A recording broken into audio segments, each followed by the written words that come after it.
नमस्कार। सबकी खबर की विशेष रिपोर्ट में आपका बहुत स्वागत है। मैं हूं आपके साथ आयुषी सुनवानी। अमेरिकी राष्ट्रपति डोनाल्ड ट्रंप के एक फैसले ने भारत समेत दुनिया भर के बाजारों में खलबली मचा दी है।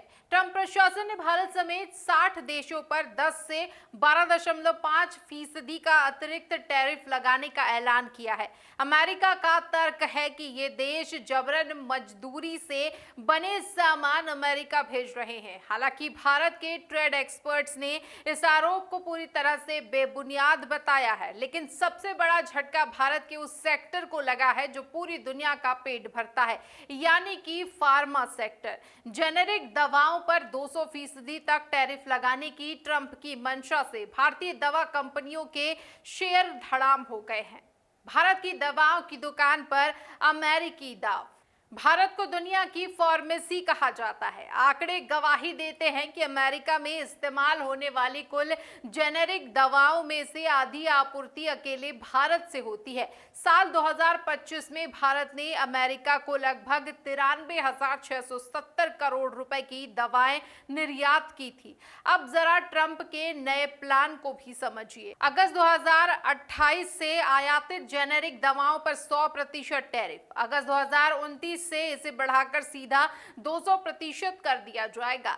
ट्रंप चाहते हैं कि कंपनियां भारत में दवाएं बनाने के बजाय अमेरिका में ही उत्पादन शुरू करें, यानी कि रीशोरिंग करें। लेकिन भारतीय विशेषज्ञों का मानना है कि दवाओं में मार्जिन इतना कम होता है कि ज्यादातर भारतीय कंपनियों के पास अमेरिका में सेटअप लगाने का बजट ही नहीं है।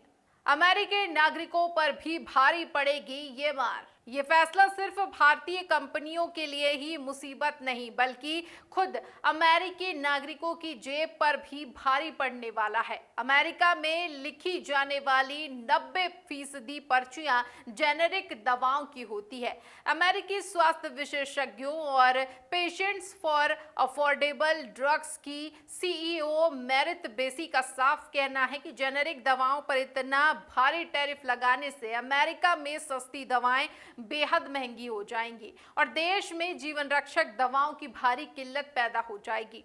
1991 जैसी स्थिति या एक नई व्यापारिक जंग।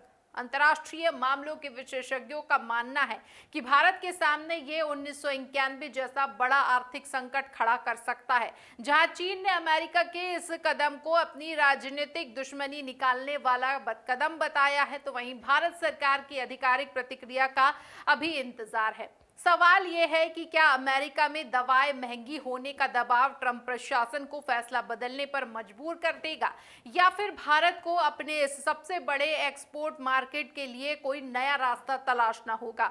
विशेष रिपोर्ट में आज के लिए बस इतना ही। देश और दुनिया की तमाम बड़ी आर्थिक और राजनीतिक खबरों के लिए आप देखते रहिए सबकी खबर। मुझे दीजिए इजाजत। नमस्कार।